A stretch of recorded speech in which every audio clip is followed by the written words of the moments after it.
నాగర్ కర్నూలు జిల్లా చారకొండ మండలం అగ్రహారం తండ గ్రామ పంచాయతీ పరిధిలో ఉన్నాము. బీఆర్ఎస్ పార్టీ సీనియర్ నాయకులు మాజీ ఎంపీటీసీగా రెండు దాపాలు ఎంపీటీసీగా కొనసాగారు. టీడీపీ హయాంలో ఎంపీటీసీగా పనిచేశారు. బీఆర్ఎస్ పార్టీలో మాజీ ఎంపీటీసీగా పనిచేశారు. ఇప్పుడు ప్రస్తుతం బీఆర్ఎస్ పార్టీ నుంచి సర్పంచ్గా కొనసాగుతున్నారు నెనామతు లక్ష్మణ్ నాయక్ గారితో ఉన్నాము. వారి గతంలో ఎలాంటి అభివృద్ధి సంక్షేమం జరిగిందో వారి ఆ ఎంపీటీసీ ఉన్న కాలంలో ఇప్పుడు సర్పంచ్గా ఉండి ఎలాంటి సేవలు ఈ తండాకు అందిస్తున్నారు వారి వాటర్లను అడిగి తెలుసుకున్నాం. నమస్కారం సర్పంచ్ గారు. నమస్తే సార్. సార్, మీరు గతంలో మాజీ ఎంపీటీసీగా కొనసాగారు. ఎంపీటీసీగా పనిచేసిన కాలంలో టీడీపీ హయాంలో ఎలాంటి అభివృద్ధి చేశారు? టీడీపీ హయాంలో సార్ ఎక్కడైనా మారుమూల గ్రామాలలోనే గ్రామాలు ఉండే ఆ గ్రామాలను పరిలోని తీసుకొని ఈ ఎస్టీ ఎక్కడైతే ఉన్నారో వీళ్ళకు రోడ్ల సౌకర్యం అయితేనే వీళ్ళు బయటికి వస్తారన్న ఉద్దేశంతో టీడీపీ ప్రభుత్వంలో ఎక్కడ చూసినా రోడ్లు, అప్పుడు ఉపాధి హామీ ఇప్పుడు ఉంది కానీ అప్పుడు ఉపాధి హామీ పనికాహార పథకం అని పెట్టి దానివల్ల ఎన్నో రోడ్లు వేయడం, ఊట కుంటలు వేయడం, చెక్ డాములు కట్టించడం, అటువంటి పనులు చాలా అభివృద్ధిమైన పనులు చేసాం. అప్పుడు ఎక్కడైనా బోర్లు వేస్తే ఒక 6 నెలల తర్వాత ఎండిపోయేది. అదే ఊటి కుంటలు కానీ పీటీ కుంటలు కానీ ఈ చెక్ డాములు కట్టడంలో మాకు ఇప్పుడు వాటర్ కూడా పైకి వచ్చాయి, బోర్లు కూడా నడుస్తున్నాయి. టీడీపీ ప్రభుత్వంలో చేసిన అభివృద్ధి పనులు, రోడ్లు కానీ వాటర్ ట్యాంకులు కానీ ఇప్పుడు అన్ని పనులకు కూడా మేము గట్టి పనులు చేసి ఈ గ్రామానికి ఒక వెలుగులు తెచ్చాము. ఆ తర్వాత ఇప్పుడు తిరిగి బీఆర్ఎస్ పాలనకు వచ్చి ఆయన చేసిన అభివృద్ధి ఎక్కడ కూడా మట్టి దొరకకుండా ఊర్లలో రోడ్లు వేసాం, సీసీ రోడ్లు. తర్వాత ఎక్కడ నీళ్ళ ఎంత కొరత అంటే అంత కొరత. నా టీడీపీలో నేను ఉన్నప్పుడు 62 బోర్లు వేయించాను. శ్రీశ్రంగళ గ్రామ పంచాయతీ మేజర్ గ్రామ పంచాయతీ మాకు 5 గ్రామ పంచాయతీలు అయినా ఇప్పుడు ఈ 5 గ్రామ పంచాయతీలో 62 బోర్లు వేసినా కానీ నీళ్ళు పడక అప్పుడు చర్వ తిప్పలు పడ్డాం. కేసీఆర్ పాలన ఎక్కడి నుంచో వచ్చి ఇప్పుడు ఎలాంటి అభివృద్ధి జరిగింది? ఇప్పుడు వాటర్ అనేది ఎక్కడ కూడా కరువు లేకుండా ఉంది. మిషన్ కాకతీయ, మిషన్ భగీరథ ద్వారా మాకు ఇంటింటికి నల్ల పెట్టడం, మాకు నీళ్ళ సౌకర్యం ఎక్కడ పోయినా చూస్తే ఎక్కడ కూడా బాత్రూమ్లు అనేది ల్యాట్రూమ్ అనేది లేకుండే. ఆ ల్యాట్రూమ్ను గుర్తించి ఎవ్వరు బయటికి పోకూడదు అన్న ఉద్దేశంతో అందరికీ ల్యాట్రిన్ కూడా ఇవ్వడం జరిగింది, రోడ్లు ఇవ్వడం జరిగింది, వాటర్ ఇవ్వడం జరిగింది. ఇప్పుడు మాకు మండలాలు ఎక్కడ మారుమూలలో ఉండే మాకు వంగూరు మండలని ఇక్కడ నుంచి 3 జాగాలు అయితేనే మాకు అక్కడ మండలి చేరుకునేది. ఇప్పుడు చారకొండ మండలి చేసినందుకు మాకెంతో అభివృద్ధి చేసినట్టు. కరెంటు కొరత, మేము నైట్ పండుకోవాలన్నా లేచిపోవాలన్నా అనేది మాకు గుర్తు లేకుండే. అదే బీఆర్ఎస్ పాలనలో మాకు 2 బోర్లకు ఒక ట్రాన్స్ఫారం ఇచ్చుకుంటూ ఇలా ఇంట్లో పండుకొని పంటలు పండిస్తున్నాం. ఇప్పుడు ఎక్కడైనా యూరియా అంటే మేము తెచ్చుకునేది ఎప్పుడో తెచ్చుకుందాం అనేది. ఇప్పుడు యూరియా బస్తాలు దొరకకుండా పెద్ద ఫోన్లు ఉన్నోడు ఎవరికో తెలిసి ఉంటుంది, చాలామంది వాడుకుంటుండ్రు. కానీ ఏ ఆప్షన్లో ఏం దొరుకుతుంది అది కూడా గుర్తులేదు. కాబట్టి ఆ యూరియా బస్తాలు దొరకక ఇక్కడ చేస్తే షాద్నగర్ ఉంది, ఎక్కడ చేస్తే అక్కడ ఇబ్రాంపట్నం ఉంది. ఆ రోడ్లో వీళ్ళు పోయి 2 బస్తాలు 4 బస్తాలు తీసుకొస్తలేరు. తెలియని రోడ్లో యూరియా కొరత చాలా విపరీతంగా పెరిగింది. ఇప్పుడు చేసిన మిషన్ భగీరథ చేసిన పనులకే ఇప్పుడు వాటర్ కూడా వస్తలేదు. కరెంటు కరెంటు ఎప్పుడు వస్తుంది ఎప్పుడు పోతుంది తెలుస్తలేదు.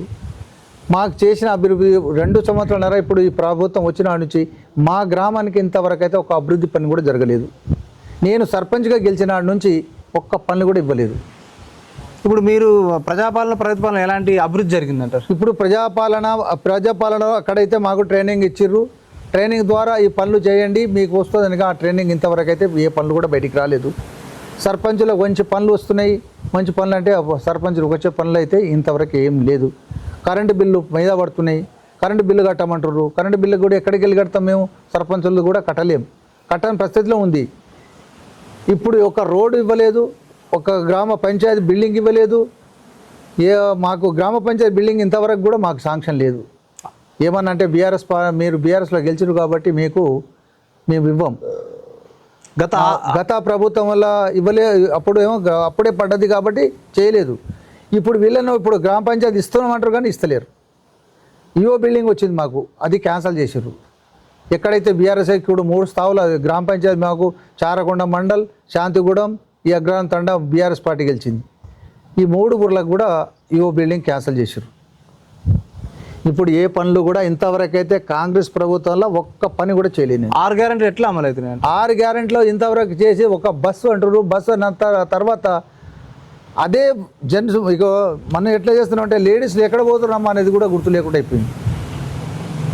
లేడీస్ అండి మనం పోయి ఆడ బస్సులో ఎక్కినామంటే సీట్ దొరకక తిప్పలు పడుతుంది. దీనివల్ల ఆ బస్సు చేయడం మనకి ఏ ఉపయోగం పడుతుంది? 6 గ్యారెంటీలు చేశారు. ఏం చేశారు 6 గ్యారెంటీల? కళ్యాణ లక్ష్మి ఇచ్చారా? కళ్యాణ లక్ష్మి అన్న ఒక తల్లి లేని అమ్మాయి, ఒక తండ్రి లేని అమ్మాయికి చెక్కులు వస్తే చెక్కులు కూడా క్యాన్సిల్ చేయరు. మీరు బీఆర్ఎస్ పార్టీ అని చెక్కులు వచ్చిన చెక్కులు కూడా క్యాన్సిల్ చేశారు. మరి ఇక కళ్యాణ లక్ష్మి ఎక్కడైనా ఇచ్చారా? ఇవ్వలేదు. ఇప్పుడు కళ్యాణ లక్ష్మి ఎవరికి ఇచ్చి ఏం చేశారంటే స్కూటీ ఇస్తామన్నారు, తులం బంగారం ఇస్తామన్నారు. తులం బంగారం ఎందుకు? వచ్చినప్పుడు చెక్కులు వెనక్కి మలిపారంటే ఇంకా తులం బంగారం ఎక్కడికి వెళ్ళి ఇస్తారు మీరు? స్కూటీ ఎవరికి ఇస్తున్నారు? ఎవరికి ఇస్తలేరు. అన్నీ ఏ పని కూడా ఇంతవరకు ముందు రాలేవు. మీకు రుణమాఫీ చేస్తున్నారు. రుణమాఫీకి ఎవరు చేసి ఇప్పుడు 10 మందికి చేస్తే 40 మంది 60 మంది అట్లే ఉండరు. ఇంతవరకు ఏం కాలేదు. మీరు ఇమీడియట్గా పోండి, మీకు 2 లక్షలకు ఏమైనా తక్కువ ఉంటే మీరు బ్యాంకులో పోయి ఇప్పుడే 2 లక్షలు తీసుకోండి, మళ్ళీ 2 లక్షలు అప్పు చేస్తామండి. ఇప్పుడు బ్యాంక్ కాడ పోకుండా అయినాం. 2 లక్షలు కట్టాలంటే ఇబ్బంది అయిపోతుంది మాకు. అరే మాపే అయిపోతుందని తెచ్చుకున్నాం, మళ్ళీ ఇవ్వడానికి లేకుండా అయిపోయింది. ఎంత ఇబ్బందులు అంటే అంత ఏ పని అన్నీ చెప్పిన అభివృద్ధి పనులు అయితే ఇంతవరకు ఏది కాలేదు. ఇప్పుడు కూడా కాలేదు. ఇంకా ఆ తర్వాత ఆలోచనలు ఏందో చేస్తామంటారు. ఏం చేస్తారు అనేది తెలియదు. ఇప్పుడు ఇందిరమ్మ ఇల్లు ఇస్తుర్రు, 5 లక్షలు అంటారు. 5 లక్షలకు 1,30,000 ఉపాధి హామీలకి వెళ్ళి తీసుకోమంటారు ఈజెస్లో. ఆ ఈజెస్లో వచ్చినంత వరకు ఇప్పుడు 5 లక్షలు అంటే కట్టుడు కూలికి సరిపోతలేదు. పేదోడు ఎట్లా కట్టుకుంటావు? మా దగ్గర 26 ఇండ్లు వచ్చినాయి. 26 ఇండ్లు 14 ఇండ్లు కట్టుకుంటారు. అది మిగతా ఇండ్లు క్యాన్సల్. ఇప్పుడు మళ్ళీ వచ్చిన ఇండ్లకు కూడా ఇస్తూ ఉంటారు. వాళ్ళ దగ్గర డబ్బులు ఏంది? ఏం కట్టుకుంటారు? 6 లక్షలు బేస్మెంట్ల కూలీలకు అయితే లేదు. అటువంటి ఇల్లు ఇచ్చిన పేదోనికి ఏదైనా గుర్తించి వాళ్ళు స్వయంగా కట్టించేటట్టు అయితేనే ఉపయోగపడుతుంది. కానీ వీళ్ళు పేదోడు కట్టలేడు. కట్టని పరిస్థితి ఏం కట్టుకుంటాడు? సర్పంచ్ గారు, మీరు ఈ గ్రామ అభివృద్ధి విషయంలో కేంద్ర రాష్ట్ర ప్రభుత్వాల నిధులు ఎట్లా వస్తున్నాయి అంటారు? ఇప్పుడు కేంద్ర రాష్ట్ర ప్రభుత్వంకి వెళ్ళి వచ్చిన నిధులే ఇంతవరకు సర్పంచులుగా వినియోగించుకుంటున్నారు. ఇప్పుడు ఇక్కడ రాష్ట్ర ప్రభుత్వంలోకి వెళ్ళి వచ్చింది అయితే నిధులు ఇంతవరకు ఏది లేదు. కేంద్రంకి వెళ్ళి మనకు గ్రామ పంచాయతీకి అప్పుడు ఆగిపోయిన నిధులు వచ్చినాయి, దానివల్ల చేస్తున్నాం. ఈ ఎన్ఆర్జీఎస్లో మీరు ఇప్పుడు కొన్ని పనులు చేసుకోమని మనకైతే ఇచ్చిండ్రు. ఇంకా పనులు స్టార్ట్ కాలేదు. ఇంకా మేమైతే ప్రపోజల్ పంపించినాం. అంత ఈ గ్రామ అభివృద్ధి అంటే మౌలిక సదుపాయాలు, రోడ్లు కావచ్చు, డ్రైనేజ్ కావచ్చు, వీధి లైట్లు కావచ్చు, పారిశుద్ధ్యం ఎట్లా కొనసాగుతుంది మీ గ్రామ పంచాయతీ? ఇప్పుడైతే ఉన్న నిధులు ఇప్పుడు కేంద్ర నిధులకు వెళ్ళే లైట్లకు కానీ ఇప్పుడు గ్రామాల ఏమైనా అభివృద్ధి పనులు చిన్న పనులైనా దానివల్లనే చేసుకుంటున్నాం. కేంద్ర ప్రభుత్వంలోకి వెళ్ళి వచ్చిన నిధులే. కానీ ఇక్కడ రాష్ట్ర ప్రభుత్వంలోకి వెళ్ళి అయితే ఇంతవరకు ఏది చేసుకోలేదు. విద్యా వైద్యంపై ఎలాంటి అవగాహన ఉంది? ఎలాంటి చర్యలు తీసుకుంటారు? ఇప్పుడు విద్య అన్నప్పుడు ప్రతి మానవుడు కూలికి పోతుండ్రు. కూలికి పోయినా కానీ అక్కడ బయటికి స్కూల్కి పంపిస్తే వాళ్ళు లక్షలు అడుగుతున్నారు. వాళ్ళు చదివేలేక కొన్ని రోజులు తోలిచి మళ్ళీ తర్వాత అదే విధంగా తండ్రితో పాటు వాడిని కూడా కూలికి పంపిస్తున్నారు. అదే గవర్నమెంటు ఆ విద్యను చర్య తీసుకొని ఈ పేద ప్రజలకు ఒక మంచి హై స్కూల్ కట్టించి ఒక హాస్టల్ దాకా చేస్తే వీళ్ళు కూడా చదువుకుంటారు. ఇక్కడ చిన్న ఊళ్ళలో పంపిస్తున్నారు, వాళ్ళు బస్ ఎక్కి వెళ్ళిపోతున్నారు, తల్లిదండ్రులు కూలికి పోతున్నారు. అదే మీద ఎన్ని రోజులు తోలుతున్నాయి కూలికి? ఆ కూలి పైలతోటి అతని కొడుకు చదువుకుంటలేడు. అదే విధంగా మళ్ళీ ఆటోలు తోలుకుంటూ వెళ్ళిపోతుంది. అందువల్ల రాష్ట్ర ప్రభుత్వము మనం గుర్తించి ఒక ఎస్టీ ప్రాఫెసర్ మా దగ్గర ఎస్టీ ఇప్పుడు 2,2500 ఓట్లు ఉన్నాయి. మాకు ఎక్కడ పోయినా 30 కిలోమీటర్ దూరంలో హాస్పిటళ్ళు, ఎంబీబీఎస్ డాక్టర్లు కావాలంటే 25 కిలోమీటర్ నుంచి 30 కిలోమీటర్ వెళ్ళాలి. అటువంటి ఇప్పుడు అదే మన మండల్ చారగొండల దగ్గరపాట్లో ఒక పెద్ద హాస్పిటల్ పెట్టినట్టయితే మాకు కూడా కొంత సౌకర్యం అవుతుంది. ఒక హార్ట్ అటాక్ వచ్చిందంటే హైదరాబాద్ వెళ్ళాలి మేము, అంతవరకు మార్గ మధ్యలో చచ్చిపోతున్నారు. ఇటువంటి పరిస్థితి ఉంది మాకు. ఇటువంటివి రాష్ట్ర ప్రభుత్వం కొన్ని గుర్తించి మనం ఆదుకుంటే మనం కూడా బాగుంటుంది. కానీ ఏదన్నా అడిగినామంటే అన్నీ చెప్తుర్రు. తల్లి రాకొడుగా అన్నం పెడతా అన్నట్టు, కానీ అన్నం తల్లి పెడితేనే తింటాడు, పెట్టండి ఏం తింటాడు కొడుకు? తినలేడు. గ్రామ స్థాయిలో ఇక బెల్ట్ షాపుల నియంత్రణ కోసం మహిళలు మా దృష్టి తీసుకుని నియంత్రణ చేయాలంటారు. మీ గ్రామ పంచాయతీ నోటీసులు ఇచ్చి ఏమైనా చర్యలు చేపడుతున్నారా? ఇప్పుడు ఇంతవరకు అయితే బెల్ట్ షాపులకి ఎలాంటిది ఇంకా విచ్చలవిడి పెరిగిపోయింది, కానీ తగ్గలేదు. తగ్గిస్తామన్నారు, తగ్గించేది ఎక్కడి నుంచి? ఇంకా ఎంత అమ్ముకున్నా మనకు రాష్ట్ర ప్రభుత్వం లాభం వస్తుందని అన్న విధంలో పోతుండ్రు. బెల్ట్ షాపులు అయితే నడుస్తూనే ఉంది. ఎక్కడ వాటిపై మీ గ్రామ పంచాయతీ మీరు ఏమైనా చర్యలు తీసుకుంటారా? మీ పాలక మండలి? మేము చర్యలు తీసుకుంటే అక్కడికి వెళ్ళి వాళ్ళు పంపించిన తర్వాత మన చర్యలు తీసుకుంటే ఆగేది కాదు కదా. ఇప్పుడు ఏమైనా ఉద్యమం చేయవలసిందే. ఉద్యమం చేసినామంటే మీ పార్టీ తీసుకుపోయి అక్కడ అరెస్ట్ చేస్తారు అంతే. అటువంటి రాకుండా వాళ్ళ ద్వారానే ఇటువంటి బెల్ట్ షాపులు లేకుండా చేస్తే ఎంతోమంది చచ్చిపోతున్నారు. ఈ బెల్ట్ షాపులు కానీ మత్త మందులు వాడకము, గంజాయి వాడకటం, దానివల్ల చాలామంది నష్టపోతున్నారు. ఇటువంటి బంద్ చేసిరంటే ఇంకా యువతలు ఎవరు మాలాంటి వయసు ఉన్న మనుషులు ఏం చేస్తలేరు. యువత కూడుతుర్రు, నష్టపోతుర్రు, తల్లిదండ్రులకు ఏడిపిస్తుర్రు. అటువంటి మేము ఈ మత్త కానీ దీని ఏ రకంగా బంద్ చేస్తే చాలా ప్రభుత్వానికి మనం కోరుకుంటున్నాం. చాలా బంద్ చేయవలసిందే. ఏమైనా సీసీ కెమెరాలు ఏర్పాటు చేశారా గ్రామ భద్రత? ఇప్పుడు అయితే రేపు 22వ తారీఖు నాడు సీసీ కెమెరా ఒక 6 సీసీ కెమెరాలు ప్రపోజల్ పెట్టినా చేస్తున్నారు. రేపు 6వ తారీఖున పెట్టిస్తా. ఈ యువత ఉజ్వల భవిష్యత్తు ఆగమవుతుంది. పోలీసు వారి సహకారంతో ఈ రోడ్డు ప్రమాదాల బారిన పడకుండా, మత్తు పానీయాలకు అలవాటు కాకుండా ఏమన్నా ప్రోగ్రాం నిర్వహించారా ఇక్కడ? ఇప్పుడు పోలీసులు ఒక్కసారి 2 సార్లు వచ్చింది ఎస్ఐ గారు వచ్చి ఇటువంటి ఏమైనా ఉంటే మాకు ఇమీడియట్ తెలపండి, మేము చర్య తీసుకుంటామన్నారు. కానీ యువత అసలు కారణం మత్త బంద్ కావడం. మత్త మన ఊర్లో లేకపోతే వాడు ఆ గంజాయి అనేది వాడడు, ఆ మత్త అనేది వాడుకోడు. ఇక్కడ పోయినామంటే మన తల్లిదండ్రులు ఎంతసేపు కావులు కాస్తాం, జరసేపు ఉంటాం, తర్వాత లేచిపోతూనే ఉంటాడు. ఇంకా ఒక బండి మీద 4 పోతున్నారు, 4 తాగి మళ్ళీ వచ్చారు, తల్లిదండ్రులు ఏడుస్తారు అంతే. ఎవరు పోయినారు అంటే 25, 18, 22 అటువంటి పిల్లలే నష్టపోతున్నారు. కాబట్టి రాష్ట్ర ప్రభుత్వం దీనికి దృష్టిలో పెట్టుకోవాల్సింది. ఈ మత్తను దూరం పెడితేనే ఈ మన తెలంగాణ ప్రభుత్వం ఇంకా ముందు పోయినట్టు అయిపోతుంది. మహిళా సంఘాల అభివృద్ధి కోసం బలోపేతానికి మీ గ్రామ పంచాయతీ ఏమైనా చర్యలు తీసుకుంటుందా? మహిళా సంఘానికి మా దగ్గర ఒకటి అప్పుడు అన్నీ మాపైపోతుందని మహిళా సంఘానికి వెళ్ళి కొన్ని అప్పు తీసుకుంటే అప్పుడు మాపెట్టాలి, కట్టకుండా వినరు. కట్టకుండా అయిన తర్వాత ఇంకా ఎనికిపోయిన తర్వాత ఏమైపోయిందంటే సెటిల్మెంట్ చేసి కొన్ని డబ్బులు అందరితోటి నేను చర్యలు తీసుకొని ఆ డబ్బును కట్టించిన. ఇంకా 36 గ్రూపులకు వెళ్ళి 2 గ్రూపులు లేవు, ఆ 2 కట్టేస్తే అయిపోతుంది. మొన్న చెప్పిన నేను 2వ తారీఖు కట్టిస్తాను. ఇంకా ఇప్పుడైతే మహిళా సంఘాలు బాగానే నడుస్తున్నాయి, కానీ ఎలాంటి సబ్సిడీలు అయితే లేవు. మా దగ్గర మాది ఉన్నదే ఈ అగ్రహారం తండా మొత్తం శ్రీశ్రీనగర్ దేవస్థానం భూములే. మాకు ఎలాంటి ఇప్పుడు మా పంట నష్టం కానీ ఏది లేదు.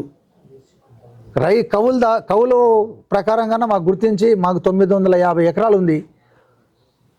కవులు కార్డు ఇచ్చి కవుల ద్వారా మాకు ఉపాధి కల్పిస్తే బాగుంటుంది. మాకు ఇంతవరకు గుర్తించాలి అని మేము కోరుకుంటున్నాం. సార్, ఈ గ్రామ అభివృద్ధి విషయంలో, ఈ ప్రజా సమస్యల పరిష్కార విషయంలో మీ పాలక మండలి పనితీరు ఎట్లా ఉంది? ఉప సర్పంచ్, వార్డు మెంబర్లు, సర్పంచ్ మీరు ఎట్లా సేవలు అందిస్తారు ఈ ప్రజలకు? ఇప్పుడైతే మనకు సర్పంచ్గా ఉన్న ప్రజాసేవకుని, ఇంతకుముందు లేకున్నా ప్రజాసేవకుని. నేను ఎటువంటి వాళ్ళకు కూడా ఎమ్మడే ఎక్కడ ఒక చిన్న పొరపాటు జరిగినా వెళ్ళిపోతా, వాళ్ళని ఏందనేది అడుగుతా, ఇంటింటికి పోతా. సర్పంచ్గా నా ఇంటికి తోలుకోరాను, వాళ్ళ ఇంటికి నేను పోయి సమస్య అనేది తీరుస్తున్నా.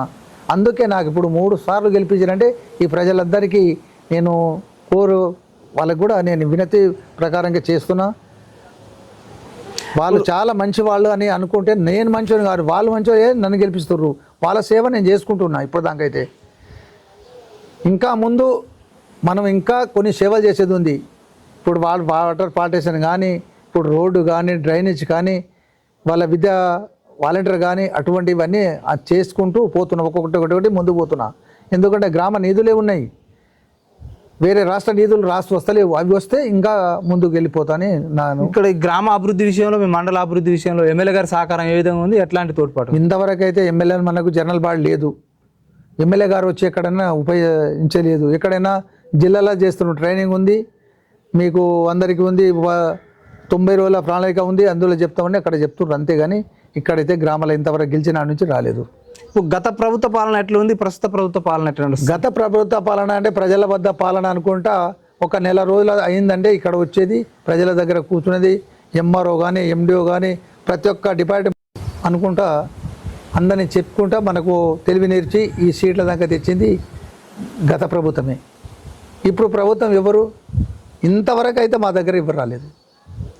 ఈ గ్రామ అభివృద్ధి విషయంలో, డెవలప్మెంట్ విషయంలో ప్రజలు మీ 5 ఏళ్ల కాలానికి మీకు ఓటేసి గెలిపించారు. వారి ఆశలు ఆశయాలను నిలబెట్టే విషయంలో ఒక సర్పంచ్గా మీరు ఈ గ్రామానికి ఏమైనా ప్రణాళిక ఉందా? మీరు ఎలాంటి అభివృద్ధి వైపు తీసుకుపోతారు? నేను 3 సంవత్సరాల ప్రణాళిక మొత్తం నాకు అనుభవం ప్రకారంగా అన్ని రాసి కూడా తీర్మానించి పంపించాను. ఈ గ్రామానికి ఏమైతే గ్రామం డెవలప్ అవుతుంది అనే దృష్టితోటి ముందుకు పోతున్నా. ఇంకా మనం చేసే పనులు చిన్న పనైనా అందరినీ తెలుసుకొని అందరినీ కమిటీ కూర్చోబెట్టే ఈ పని మనం చేస్తే మన ఊర్లో బాగుంటుందా, ఈ పని అయితే చేద్దాం అంటే అందరి కోరిక మేరకనే ముందు పోతున్నాం. ఇక ఫైనల్గా మీ అగ్రహారం తండా గ్రామ ప్రజలకు ఏం చెప్పదలుచుకోరు? మన గ్రామ పంచాయతీ ఇప్పుడు ప్రజలకు కోరిక ఒక్కటే, మాకు చేసిన అభివృద్ధి పనులకు అందరము ముందు నడుచుకుంటూ ఈ గ్రామానికి అభివృద్ధి చేసే పనులను ప్రభుత్వం దగ్గర పోయి కూడా మనము నిలదీసి అడిగించి మన తండను కూడా అభివృద్ధిలో దారిలో తీసుకుపోదామని కోరుకుంటున్నాం. థ్యాంక్ యూ సర్పంచ్ గారు. మరో అంశంలో మరో వీడియోలో మీ ముందుకు వస్తుంది ప్రజావేదిక ఛానల్.